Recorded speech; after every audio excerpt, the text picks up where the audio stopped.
Hey everyone, Andy here, and we're going to be topping off with the tier list on the weapon classes, and I'm going to start this off at the very beginning.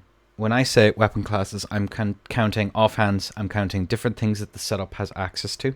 So if, let's say that there's halberd S-stock, there's halberd dagger, there's halberd off-fist, I would be including that pretty much in the list and kind of going through it in the different setups that are viable on each one. Because mostly offhands allow for an awful lot more work, it saves me putting like 3 setups in S tier and then everything else down here, because there's a handful of setups that are good in A, usually things that play off of power stance, and then everything else then is just kind of garbage, trash, never look at it again. So for the sake of not my simplicity, but for the sake of here's an accurate picture of what these setups can do, I think it's probably for the best that we do it that way. Another thing to note is that we're particularly talking about the tournament scene, not ruleless tournaments, but in more kind of standardized rule sets. Rule sets change, all of that jazz, and they change with relative frequency in this game, but I do think that it's worth keeping in mind that we are focusing on a restricted rule set for this. So no Bloodhound Step, no Quick Step, no insane Royal Remains, Runaways forever, and then Sleep Bowing until they drop, or Light Roll or anything of that. So if you want to have a look at the rule set, go down in the description. There'll be a link there to ERPVP, which is probably the most standard rule set as it stands right now. So you can go take a look at it there. And S tier just means that you'd win. I had it before I changed this into I'd win. And this was you could win if you tried hard enough. And there was a few other ones, but it doesn't really matter. For the sake of simplicity, we're just going to go from S to D. Sounds simple, sounds straightforward. And so starting off, the Arcane build, general basic scythe, pretty mid setup. I think it's going somewhere around here. You do have a really fun mind game. You have a couple of mind games. Actually, you can bait out people trying to strafe, because that is the main counterplay against the setup, is 90% of it is strafable. Doesn't have any unreactable attacks, so you can set up for the strafe, but you do have those mind games as a result of player behaviors kind of revolving around how you do things. So picture the scene. I am going to go for a run attack, or do I? Am I going to go for a crouch attack and punish your attempt at strafe? Am I going to go for a crouch attack? Do you try and jump the crouching attack? Cool, I'm going to go for a standing R1 and anti-air you. That is basically how this setup deals damage, and against an incredibly reactive player who's patient, you should not be able to hit them. I'm not going to put it here because it does have those mind games that can make the fights a little bit more engaging, but it doesn't really have answers to people just kind of standing there and going, nah. Also, frame data, people can just press at you, and there's very little you can do. You can use off-dag, especially on the Arcane build, which you'd more than likely be running Poisonous Mist to get that double proc. So yeah, there you go. That's more or less the setup. Mid, not great, doesn't have many options. You're good to go. And then Twin Blades. Ooh. Straight into S tier, mostly because it's becoming more and more dominant, and this is with Spinning Slash banned. Spinning Slash Twin Blade Spinning Slash Twin Blade. Say that one fast 3 or 4 times and put in S tier. Spinning Slash and S tier. There you go. I said it. Yeah. Basically, this is already an excellent setup. It's probably somewhere in the bottom of S tier. Probably. By virtue of the fact that it has some really bad matchups, so it relies on Poise Chip in order to get some really shmeaty damage on their run R2s. There's been new tech discovered where the jump R2, if you put it out in the last frame of your jump, will basically just have an insanely fast attack that comes out the end of it. Its runnings are very hard to properly dodge, and if they phantom hit you even on low lat, because how the netcode works, you get the poise damage, and then they can hit you for the shmeaty run R2 with the whole thing poise breaking. Has good priorities, good frame data, decent range, good forward momentum. It's solid. Its weakness into hyper armor, where that poise chip matters less. On Fork Bestie, try again. But I still think, compared to how an awful lot of other setups deal with it, I do think that it deserves to be in at least the lower echelons of S tier. Again, it's becoming more and more popular as the days go by. And speaking of S tier, boom. Now, there's 2 varieties of fists that are worth keeping in mind. There's the thrusting damage fists, so your Katars, which is probably the best of that. And then there's the bashing prong damage from the Starfists. Now, both of these have two very different rule sets. One of them allows Barbaric Roar and the other one doesn't. And that makes a huge difference. So Barbaric Roar Katars probably goes somewhere in A tier.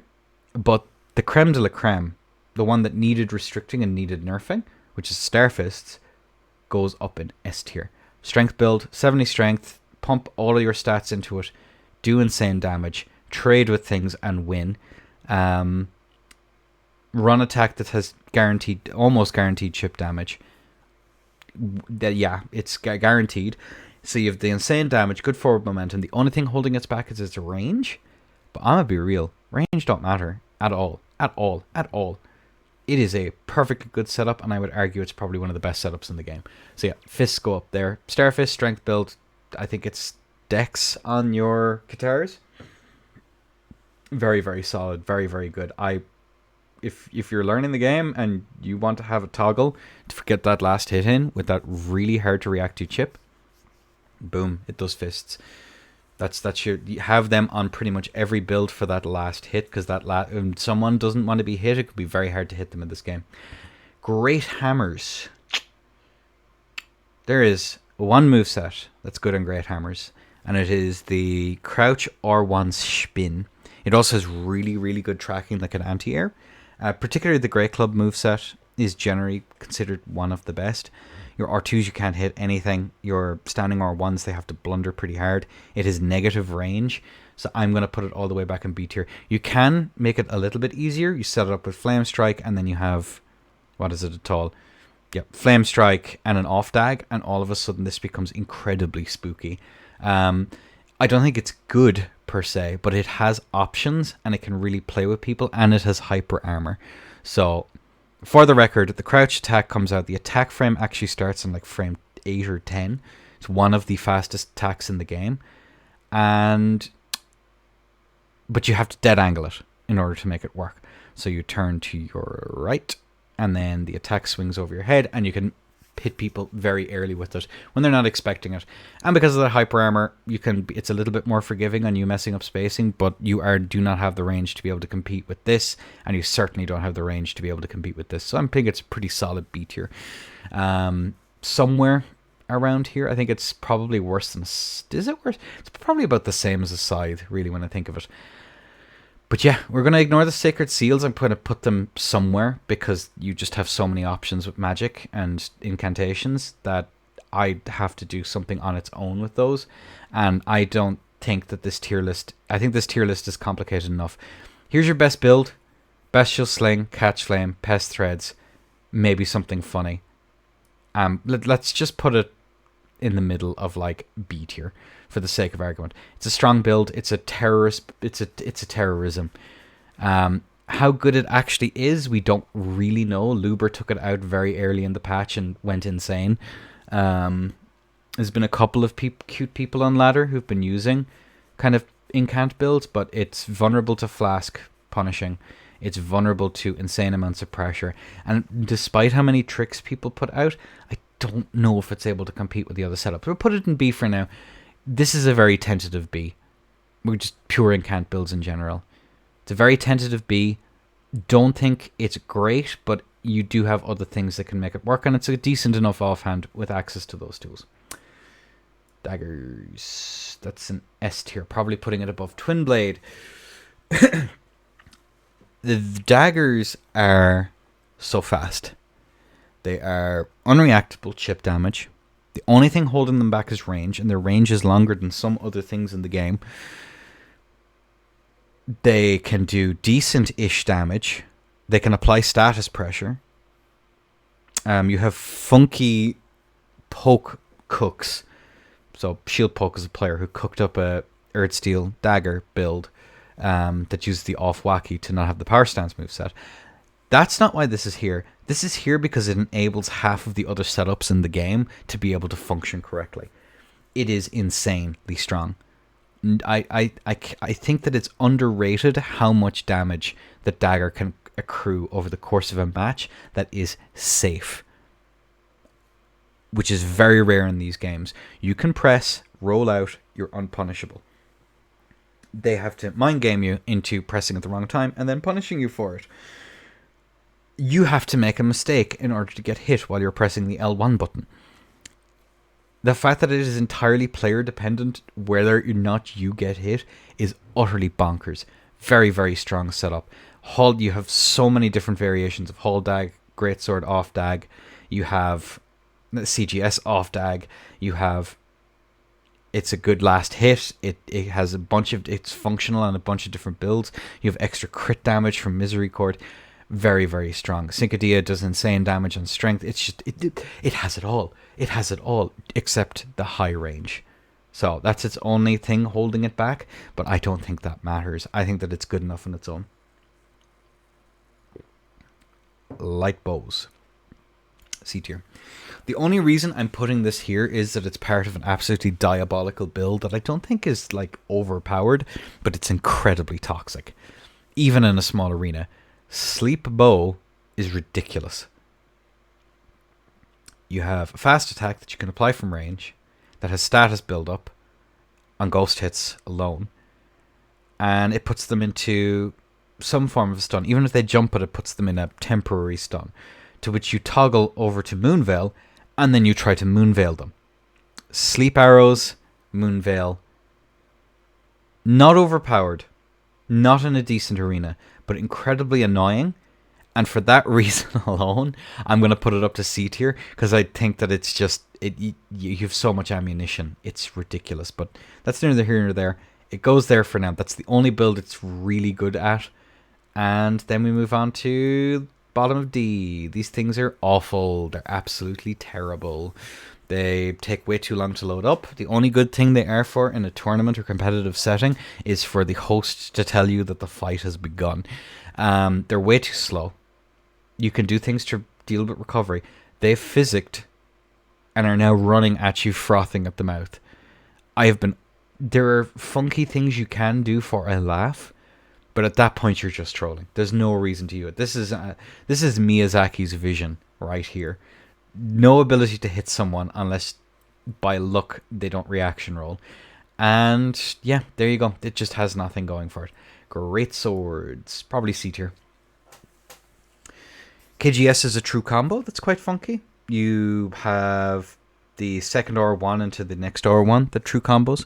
That requires a setup. It's usually a jump attack, second R1 if they don't roll it correctly, and then the third R1.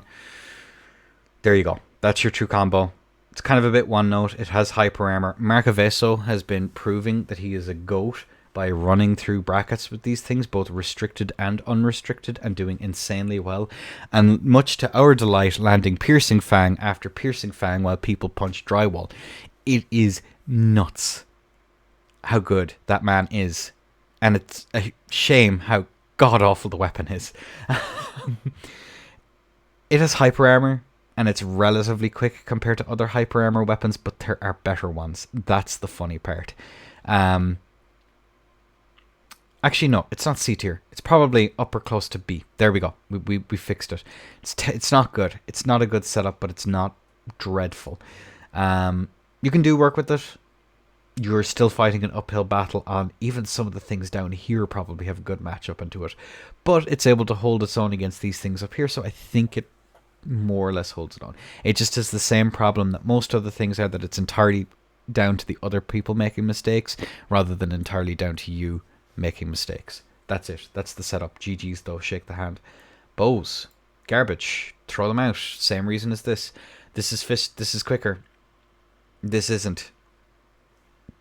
This is one note in terms of builds you can do with it. This is even worse version of that, so it just goes down a tier immediately.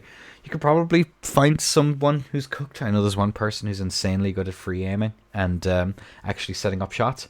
Fair play to them. I don't know how they do it, but yeah, there you go. Bows, here you go. Not good. Heavy thrusting sword. I think, for the sake of how it used to be, and for the sake, so I'm going to tell you a little thing here while I rearrange this at some point. I don't think on paper Heavy Thrusting Sword has been good since they got rid of the true combo between the jump R1 into R1 that could more or less 3-shot. Insanely strong, but way back in the day. And as a result, there's a handful of very talented HTS mains. This is going to be an example of me going, on paper, this shouldn't be good. However, the HTS mains are a different breed of creature. Your Sips, your Frosties, all of these guys, they all become incredibly dangerous. Frosty, of course, rocking his arcane build, where, of course, he builds up bleed with that thing, and then hits you trying to boss with a run or two, or alternatively getting you with the off dag, and then just... there's a reason. And then getting the bleed proc. Nuts. Nuts. I'm putting it at the top of B, not because the setup itself is good, but I think that the HTS mains themselves deserve respect. If they didn't exist, it'd be going somewhere along here. I think it's still better than a side that has more options. You still have that jump R1 into R1 follow-up that can roll catch from Kilo. So you do still have options, but I just don't think it's great, quote-unquote. And this is actually organized so neatly. I love this, thank you. Curve Sword, which in particular... Shamshir, which has been nerfed in the rule set by not allowing it to have poison, not allowing it to have rot, not allowing it to have... Is it Flaming Strike that's banned in that? But definitely Sword Dance is gone, because this thing is just...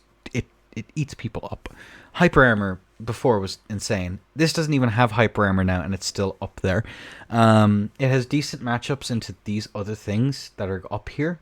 It has an insane backswing. You can put nuclear tier damage on a Faith build on it. You have not many Ashes of War anymore, but you do still have them. So you can still build up, but you can still build up those poison bars or whatever pretty damn quickly with it. Can Whiff Punish, has low enough recovery that it's borderline unpunishable. I think it's great. I think this is good. This goes up here. It may move around. There was a joke in the community that I said it wasn't. I said it was like a off meta. Very early on in the patch, and oh how incorrect I was. It has been dominating tournaments since somewhat around September, with I think it's been in most finals, even in ruleless ones, over like the last however long. It's insane. And people are doing good work with it. It is possible that the hype is overrated. There's always that chance that we could be missing something, but yeah. Not very many strafable options. You have to force space it and then punish people. Perfectly fine setup. Not overpowered at all or overtuned despite being nerfed in rule sets. Trust. Whips. No matter what Frosty tells you, no matter how good he makes it look, the only good whip is the Irumi. It has a decent mix. You have your charged R2 that you can feign out. You can either do the long one or the fully charged version that has the second attack. You can catch people with that. You have good crouches. You just don't have any real ability to hit people that don't play in a way that you want them to play. This is another one of those setups that rely on the other person making mistakes and you knowing enough about it to be able to exploit it. I think they're at the bottom of B tier, and that's being generous to them. The only reason I'm putting it even here is that people have done well in bracket on paper, even with the Irumi, even with status build up, even with all of that. There's not really much you can do about it if the other person just doesn't get kited. Just nothing you can do. Bleh. That is all. Thank you for your time. Curve Greatsword. Boom. Hit him there. About somewhere in A tier. CGS on its own is pretty inoffensive. CGS with Flaming Strike is, that's pretty strong. It's okay.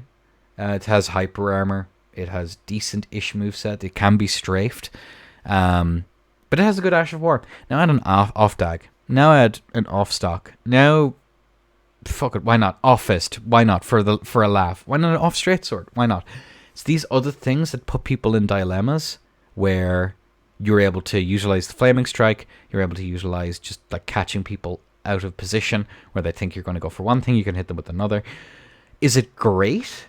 Could you bring it into a bracket and be confident? No, you'd have to still outplay people by a very wide margin on very common and very well used setups.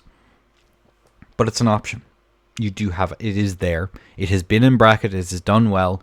It's not gotten to finals, but it's done well and possibly could if the pilot was good enough. Yeah, that's it. And then hammers. particularly, let's move this around. So I think it's hammers, heavy thrusting sword, and then the great sword in here. Hammers have the stone club, and it is a goofy setup. For the simple reason that it is an insane startup and hyper armor. Its second attack comes out super quick, so you can knowledge check people on that. It still, everything it does is reactable. You still have to force trades. The reason it's not going up a tier here is simply by virtue of the fact that it requires the other person to make a mistake in order to hit them. That other setups don't have.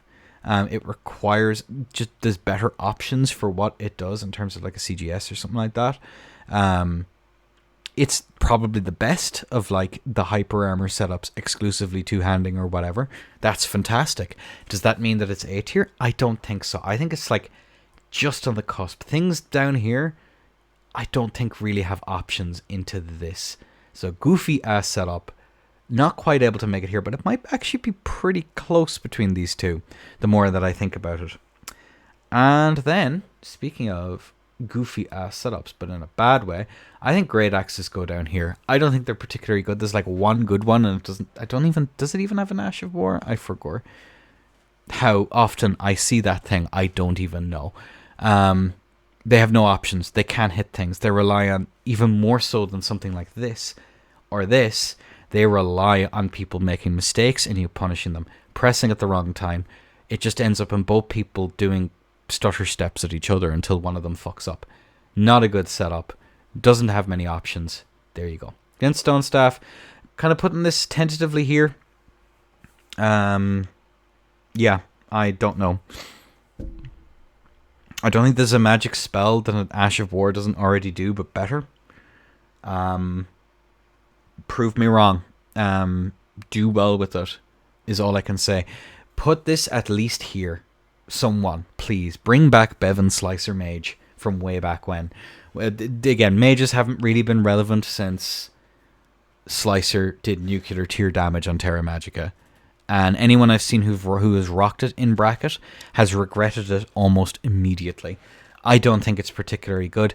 Maybe I'm wrong. You'd have to see more. There is one mage running around here with the Pocket Moonveil that's doing work. But are they able to consistently, and the better players are on the same level, doing well up here? No. Do they get flash punished? Yes. Do you have an extra resource to manage? Yes. I don't think it's very good. I think it rests somewhere here. People can do cool things with it, but I'm just going to put it here for now because I don't really know. Yeah, there's a couple of players running around with it. We'll see what they do, and hopefully before the patch is out, we'll do a final tier list of patch 1.1 just before the DLC, and we'll kind of go from there. Colossal weapons. Maybe in Invasions, the Beast Jaw or whatever the hell it's called. Maybe that's good. Maybe that's powerful. But in a dueling setting, no.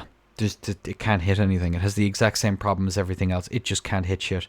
If you can't hit someone, it forces them to be the one to make mistakes. And if we assume at a high level people aren't making enough mistakes for them to count, then it just has even fewer options than I think the Great Axe. That's just me personally.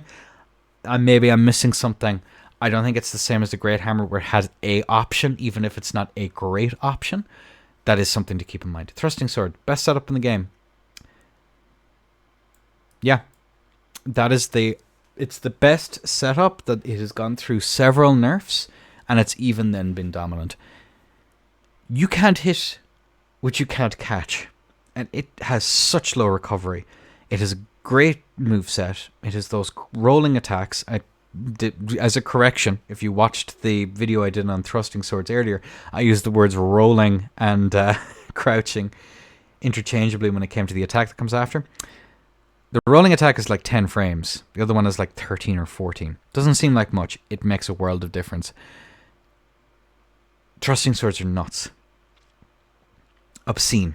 Disgusting. Can get insane damage. Can build up status. They have a backswing. They have a good moveset. They have really solid range. They're unpunishable by like... If you're here, you should not be able to hit a thrusting sword. You have been outplayed... And your brain is falling out your ear if you're hit by anything down here, except chip damage from like this. But there you go. That is the general vibe you have from these things. They are insane. Nobles is the best one on ladder, just as a kind of a heads up. Best one on ladder. Run it. Watch people cry. Can fit on any build. You have sacred. You have strength. Any build can rock it to varying degrees of success. It's good. It's goated. It is the goat. Cool. Katana is probably better than curved swords. Nagakibas, the long boys. And not only are they very long, they also have a really complex moveset that requires you to play more of the game than anyone else. And you also have recovery cancels that are very super effective on it. And I think Atlas has repeatedly shown that over and over, utilizing the two-handed and crouch cancels to be able to just be unpunishable, or near enough to unpunishable. Goated setup, phenomenal. Can't recommend trying it enough. Is it up here? Nope. Is it here? Yeah. Does it deserve to stay there forever? Who knows? Maybe people will find other ways to use it. Build-wise, it's good on decks. It has a running R2 that's pretty solid. That's good tracking on both the two-handed and one-handed moveset. You have... What else do you have in the thing? Crouch R1 is good. Crouch L1 is really good in the power stance. Jumping L1 does nuclear tier damage even if it's reactable. Standing R1s are fine. The two moves that stand out to me as not very good are the standing L1 and the running L1. Those are the only two parts of that setup that I do not think are very good. I think everything else is fine. I don't think it really has an unreactable option. And in terms of ashes, you're going to use your sword dance that goes for kilometers. You have access to rot as well. Access to poison. You just have a lot of options on it. It's a fun little setup, and people consistently impress me with it. Cool. There you go. There's your katanas. Very cute. Torches, ass. Probably the worst setup in the game. Probably the worst setup in the game, I think, personally. They have no options, no hyper armor. They rely on an offhand to be able to function, and at that point, there's better things you could have in your main hand other than that offhand. Yeah, not good. Do not recommend. 0 out of 10. Try again. Spears. This is going to be controversial, and I want to go into explain this as simply as I can. Why are these not here? Well, you're pretty limited in what you have access to in terms of like setup wise. Pikes are banned. Cross Naggies are gone as well. You have the funny dragon one that's banned too. When your best one is Death Ritual, and the only thing that really stands it apart from other things is it can't have an ash, but it has a basically unpunishable attack. I've been unimpressed with it. It's still a spear, does nuclear tier damage, but they can be spaced. You can punish them. You can roll in on them, and they kind of struggle a little bit. They whiff, and now they are forced into a position where you have to go away. And you can reset to neutral, and then you can go in again, and there's just nothing you can do. Can it still beat up pretty much most things under it? Yes. And it can dominate them in glorious fashion. But still pretty one note. Maud is an excellent Maud Crab. Hi, hello, good day.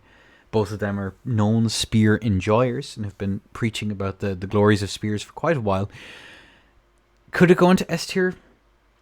Maybe, if the rule set is funky enough, but the problem is that these things up here do so well against it. You can out-trade it. You have a guaranteed chip. Yeah, they can trade into you, but then you R2 in their face and they cry. This can just press and then roll in, and then they have to move off, and then you do it again.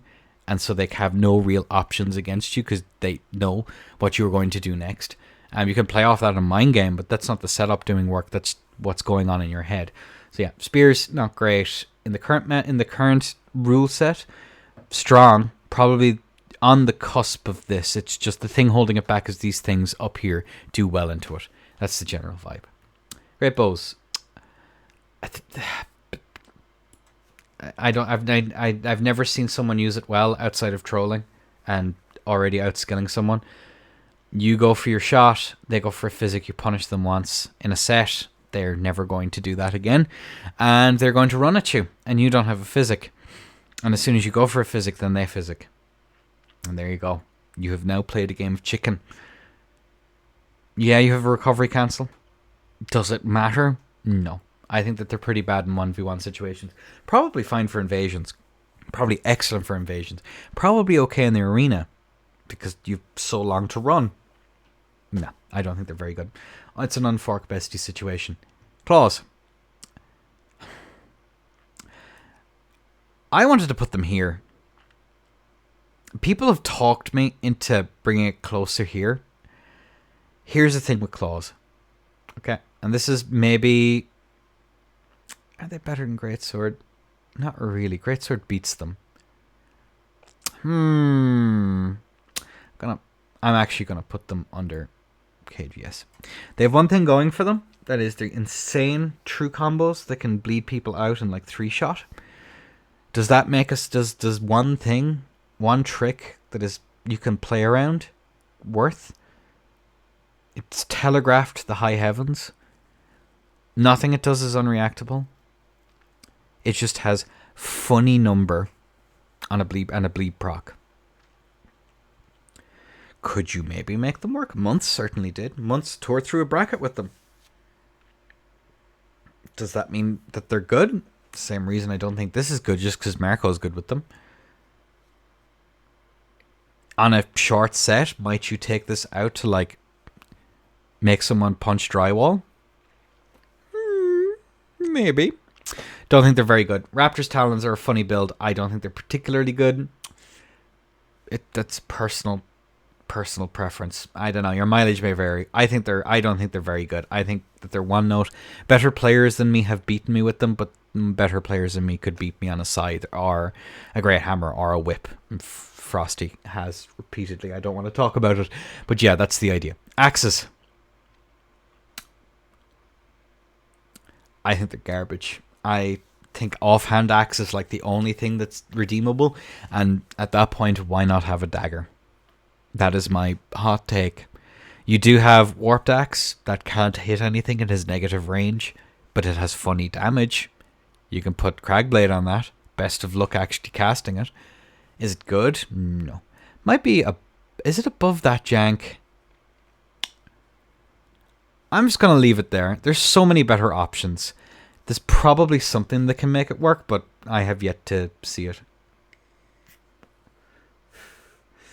Great Spears. That means PSGS, Shunter, two-handed lance, off lance. There you go. Yeah. Double Sacred Blade Lance is hilarious. Silurias are long. Not very damaging, but long.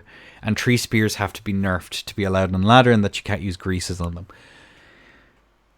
Do I think that they could win a tournament? Yes, even still. Even with these other things being up here as strong as they are, I still think that it has one of the best movesets in the game.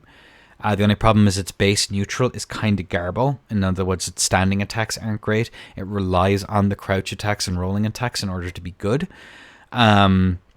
Poise changes mean that it can be interrupted because it doesn't have hyper armor. Its two-handed moveset does have hyper armor, and it has some funny mind games very similar to this. I think that a two-handed lance is probably better than a two-handed Reaper, just by virtue of the fact that it has hyper armor and it has the exact same mind games. Yeah, I think that it's perfectly fine.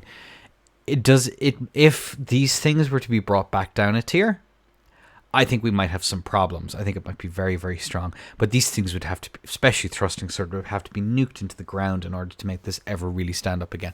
It's also a very difficult setup to use, seeing as half the things also play into, like... half the things also, like, that are just good in the game, just decimate. I don't know. I think that it's a fine setup. You could still win a tournament. It can vortex for days. Pushback, even with pushback, it just means that your vortex will be shorter and you have to be closer in order to do it. There was some new tech found recently where you can skew the hitbox by doing a 360 no scope, free aimed, and then hitting back on target. that disjoints the hitbox in a really fucking hilarious way. I've been unimpressed by it, but we'll give people time to cook, in that it's basically like the hitbox is not represented by the actual weapon model. I don't think it's a problem, but I can't reaction roll anyway, so it makes no difference. So yeah, I think that this just shy of spears is probably fine for now. That's my general take. It's good for different reasons, but it has weaknesses in the same way that spears do. Oftentimes the exact same things. That's just me. Colossal sword. It's probably better than that. On the Guts sword, the Burke from Guts. People have said to me that there's funny tech with this thing. And the only thing I have to say of them is, why would I when I have access to other tools that also have funny tech with them? You can obviously, it used to be one of the, it used to be here. 3-shotting and 3-shot vortexes were hilarious, and we should go back to those guys. We should go back to those days, guys. That's what we should do. That's really what we should do. Very strong setup back in the day. How the mighty have fallen from S tier to C tier. Sadness, sorrow, woe. That's all I have to say on the matter. Ashes wise, Flaming Strike I suppose is fine. Chilling Mist, Poison Mist to get ghost hits and get some value out of it. It's so reactable, even with the wave dashing and motion blend, animation blending and all of that good stuff that allows vortex setups to function. If the other person strafes it or the other person rolls it, you have no recourse. You live and die in your mixes, and it requires the other person to make blunders, which does not a good setup make, more so than these other things. Probably closer to this than would seem sensible, but I think that it rests down here. Straight swords, probably before katanas, probably before curved swords, probably under PSGS. It might have a winning matchup into it, but I always find that range, and just the fact that the PSGS is like the JL one that can punish overextensions on it. The mash sticks, the monkey mashing out of hit stun, fucking getting priority every fucking time, dude. Memes on Twitch notwithstanding,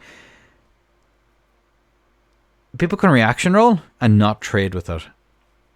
They can make that decision.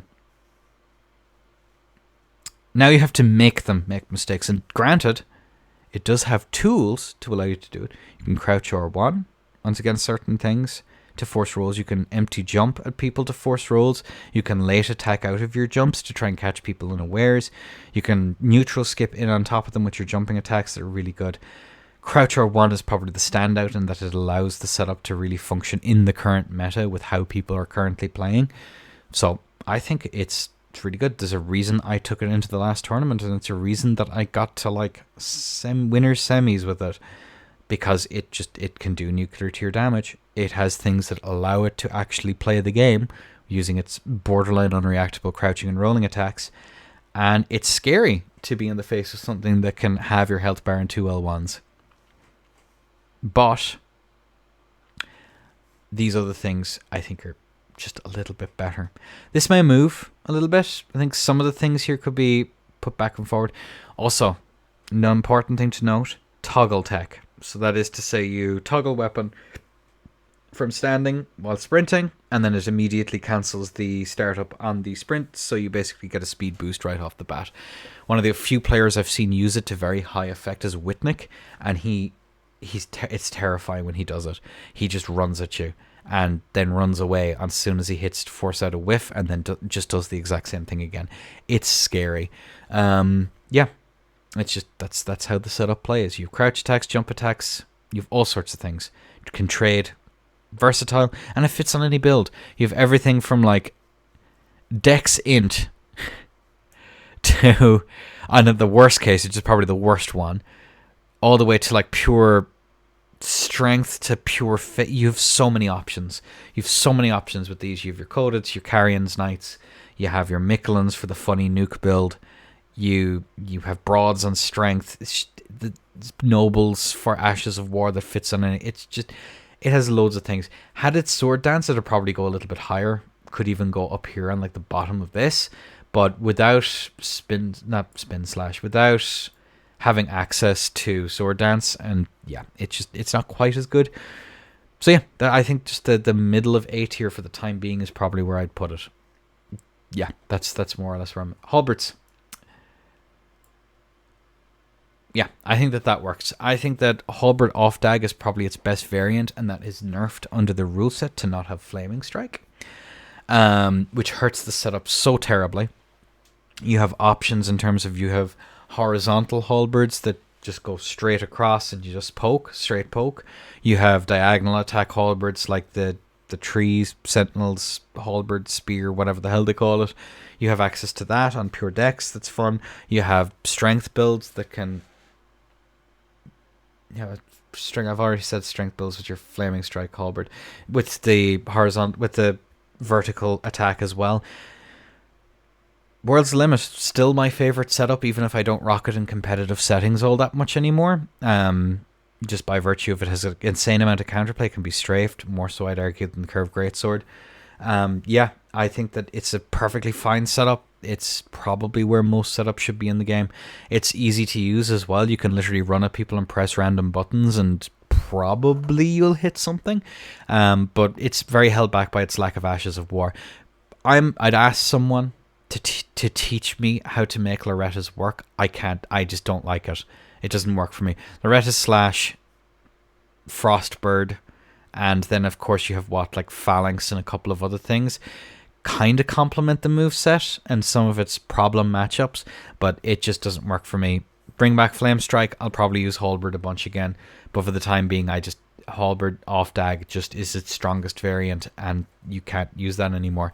You do have other options though, just as an aside, like off Shamshir, off Katana, off Straight Sword, off Hand Axe, off Fist are popular ones that have been used. I don't know. You have a bunch of options to fit your personal playstyle. You can even have the halberd in the offhand as well if you're feeling funky about it. And using something else in your main. Perfectly fine setup. I think it's fine. It could use a buff in the current rule set, but for the sake of the game, I think it's actually pretty good here. It's not. People were claiming it was like S tier. I think it was like the top of A, and people were getting outplayed personally. But that's a very strong statement that I cannot back up because I'm dog at the game. So yeah, that's something to keep in mind. Good players with it. Dark Soap has done very well with that. Nicola, of course, the EU Welsh player who came from Dark Souls 3 fame. She did really good work with Halberd. Excellent setup. I think it's probably below this because of the Flame Strike. But yeah, there you go. Put it there. Flails. Dirt Garbage. Garbongo. It has hyper armor. Best of luck hitting anything. Thank you for coming to my TED Talk, because we're 40 minutes in right now. Oh my god. Okay. Crossbows. Wowzers. We did it, boys. We did it, boys. That's the tier list. That's where we are. Wowzers. We're so cool. We're so cool. Look at us go. So yeah, there you go. That's the tier list. I'll stick it in the Discord somewhere. I'll put it in Elden Ring. Yeah, there you go. It's that. I don't think there's anything wrong with it. I think this is about as close as you can get to being sensible about it. The only two big standouts that I'd probably keep an eye on that could move, depending on how people are with it, is these two. And some of A tier is kind of interchangeable, considering they're all pretty close. But I think that I'm fairly confident in these being ordered correctly. Would I change anything here? No, I think I'm pretty happy. You have Stone Club, your Stitcher, KGS, Raptor's Talons.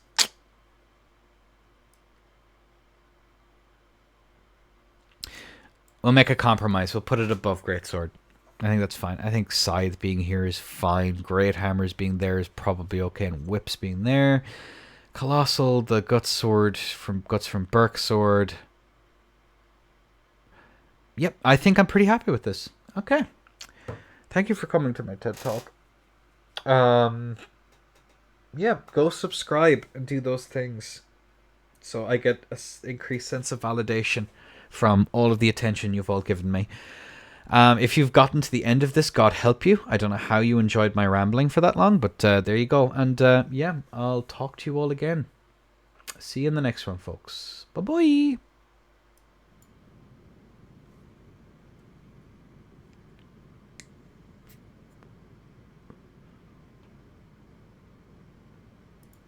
Join my Discord. Follow me on Twitch. Mwah.